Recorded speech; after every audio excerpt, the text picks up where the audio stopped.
Operation सिंदूर पर प्रधानमंत्री नरेंद्र मोदी का राष्ट्र के नाम संबोधन। कहा, पाकिस्तान को बंद करना पड़ेगा, आतंकवाद खत्म नहीं, सिर्फ स्थगित किया है हमने सैन्य अभियान।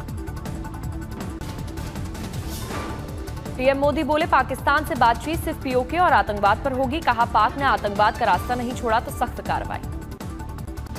पीएम मोदी ने ऑपरेशन सिंदूर को बताया न्याय की अखंड प्रतिज्ञा। कहा, 7 मई को दुनिया ने इस प्रतिज्ञा को परिणाम में बदलते देखा।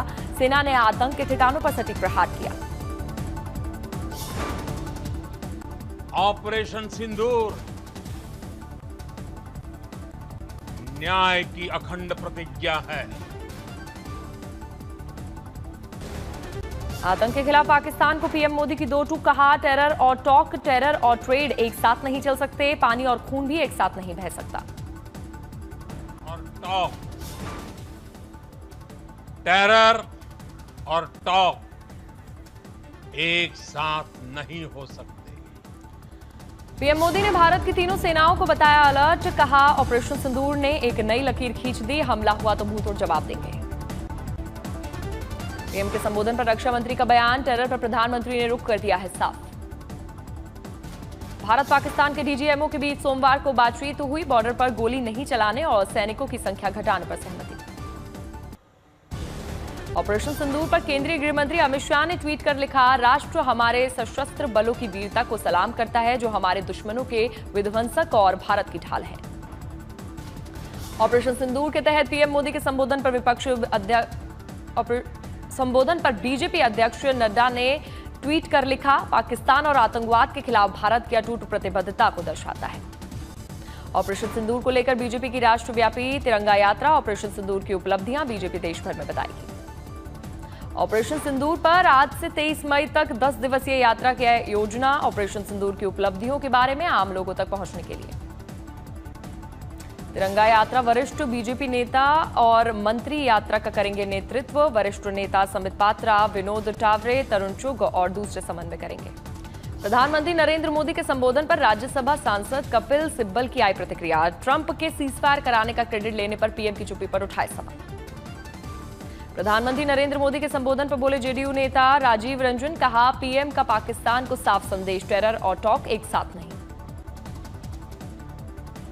पीएम के संबोधन पर आई जेडीयू नेता नीरज कुमार की प्रतिक्रिया। बोले, पीएम मोदी के संबोधन से यह साफ हो गया कि हिंदुस्तान को कोई ब्लैकमेल नहीं कर सकता। प्रधानमंत्री नरेंद्र मोदी के राष्ट्र के नाम संबोधन को पूरे देश ने गौर से सुना। जगह जगह से आई तस्वीरें। सीमावर्ती राज्यों में स्थिति सामान्य, स्कूलों और बाजारों के फिर से खुलने लगे हैं। सतर्कतापूर्ण शांति बनी हुई है। जम्मू कश्मीर के गैर सीमावर्ती जिलों में स्कूल और कॉलेज फिर से खुल गए। सीमावर्ती जिलों में हाई अलर्ट पर सुरक्षा बल।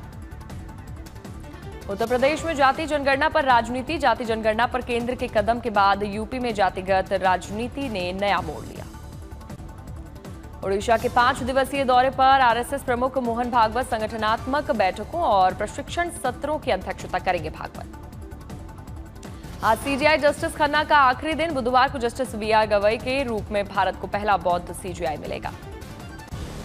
आज सारण जाएंगे बिहार के सीएम नीतीश कुमार। पाकिस्तानी गोलीबारी में शहीद मोहम्मद इम्तियाज को देंगे श्रद्धांजलि। सीएम नीतीश कुमार शहीद के परिजनों को बिहार सरकार की तरफ से 21 लाख रुपए का सौंपेंगे चेक। परिजनों से भी करेंगे मुलाकात। सीएम नीतीश के बाद आरजेडी नेता तेजस्वी यादव भी आज जाएंगे सारण। शहीद मोहम्मद इम्तियाज के घर जाकर देंगे श्रद्धांजलि। 15 मई को बिहार दौरे पर जाएंगे नेता प्रतिपक्ष राहुल गांधी। पटना और दरभंगा में 2 कार्यक्रम में लेंगे हिस्सा। दरभंगा में एक जनसभा को संबोधित करेंगे राहुल गांधी। पटना में दलित समाज के विचारक ज्योतिराव फुले पर बनी फिल्म फुले देखेंगे। संजय राउत ने कहा, किसने कहा कि बीजेपी चाणक्य है? बीजेपी एक नकली चाणक्य है। ऐसे नकली चाणक्य भारत में बहुत घूमते हैं।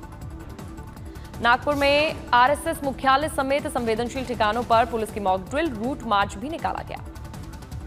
एनसीपी के दोनों धड़ों के संभावित विलय पर गहन चर्चा के बीच आज मुंबई के अपेक्स बैंक सेमिनार कार्यक्रम में एक ही मंच पर नजर आए शरद पवार और अजित पवार। मुंबई के वाईबी चौहान सेंटर में अपेक्स बैंक सेमिनार में केंद्रीय मंत्री नितिन गडकरी, मुख्यमंत्री देवेंद्र फडणवीस और उप मुख्यमंत्री एकनाथ शिंदे शामिल हुए। नागपुर में फार्म हाउस पर चल रही रेव पार्टी से पुलिस का छापा। पुलिस ने 4 महिला सहित 4 युवकों को गिरफ्तार किया। मुंबई में शिवसेना कार्यकर्ताओं ने मुंबई एयरपोर्ट पर टर्की देश के खिलाफ किया विरोध प्रदर्शन, जमकर की गई नारेबाजी। 5 दिनों बाद फिर से खुला चंडीगढ़ एयरपोर्ट, आज से चलेंगी फ्लाइट्स।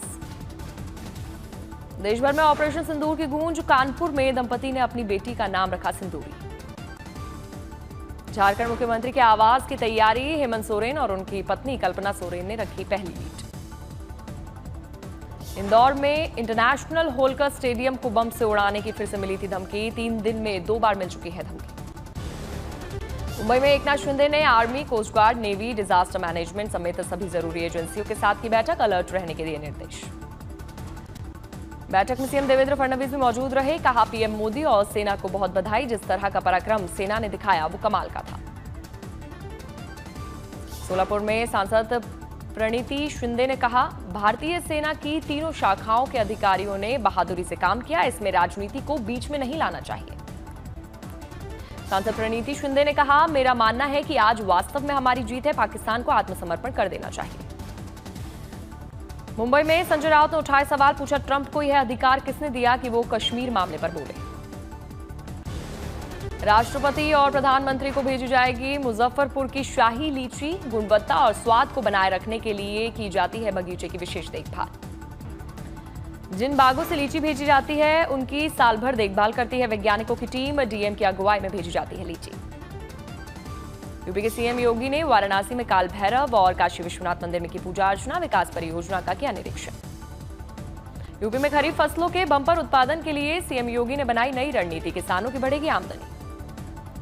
राज्य में खरीफ फसल अभियान के तहत फसलों की बुआई, देखरेख और सिंचाई के लिए बनाई गई रूपरेखा, समय पर खाद, बीज और सिंचाई सुनिश्चित करने के अधिकारियों को दिए गए निर्देश।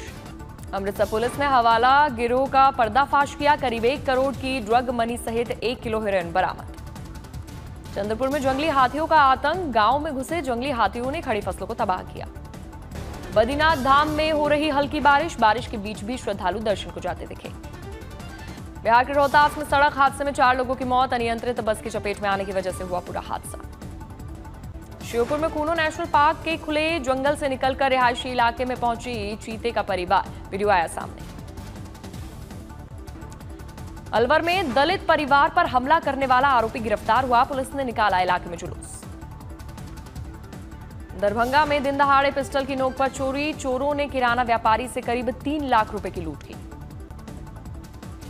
चंदौली में ट्रेनों में यात्रियों के मोबाइल चोरी करने वाला शातिर चोर गिरफ्तार, करीब 20 लाख के 61 महंगे स्मार्टफोन बरामद हुए। टीम इंडिया के पूर्व कप्तान विराट कोहली ने टेस्ट क्रिकेट से संन्यास का ऐलान किया, विराट कोहली ने सोशल मीडिया पर इसकी जानकारी दी।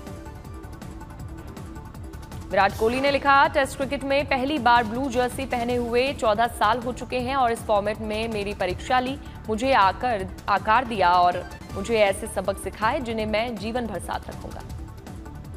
विराट कोहली के टेस्ट क्रिकेट से संन्यास के बाद अनुष्का शर्मा ने पोस्ट किया, विराट को खेल के प्रति बताया समर्पित। कोलकाता के ईडन गार्डन्स स्टेडियम में लगा भारतीय सेना का पोस्टर, देश के सैनिकों को सलाम किया गया। आईपीएल के बचे हुए मैचों का ऐलान, 6 मैदान पर 17 मई से शुरू होंगे मैच, अभी बाकी हैं 17 मुकाबले। बेंगलुरु और कोलकाता के बीच 17 मई को होगा पहला मुकाबला, बेंगलुरु में खेला जाएगा ये मैच। 29 मई को होगा क्वालिफायर 1, 30 मई को एलिमिनेटर, जबकि क्वालिफायर 2 1 जून को खेला जाएगा। कन्नड़ एक्टर और कॉमेडियन राकेश पुजारी का दिल का दौरा पड़ने की वजह से हुआ निधन। सीजफायर के बाद सेंसेक्स में बढ़ोतरी, सेंसेक्स खुलते ही 81,000 के पार निकला, निफ्टी का आंकड़ा भी 24,000 के पार। भारत पाकिस्तान सीजफायर के बाद शेयर बाजार में शुरुआती कारोबार में जबरदस्त तेजी आने की वजह से निवेशकों को 11 लाख करोड़ रुपए का फायदा, सीजफायर से आर्थिक स्थिरता की उम्मीद बढ़ी। भारत पाकिस्तान तनाव के बीच विदेशी निवेशकों ने भारतीय शेयर बाजार में जमकर खरीदारी की। अप्रैल के 4,223 करोड़ रुपए के बाद मई में अब तक 14,167 करोड़ रुपए का निवेश। सेबी की जांच में इंडेक्स ऑप्शंस में रिटेल निवेशकों की गतिविधि में केवल मामूली गिरावट आई, 90% से ज्यादा रिटेल इन्वेस्टर्स को नुकसान के बाद सेबी ने नवंबर 2024 से इस सेगमेंट पर रखी सख्ती थी।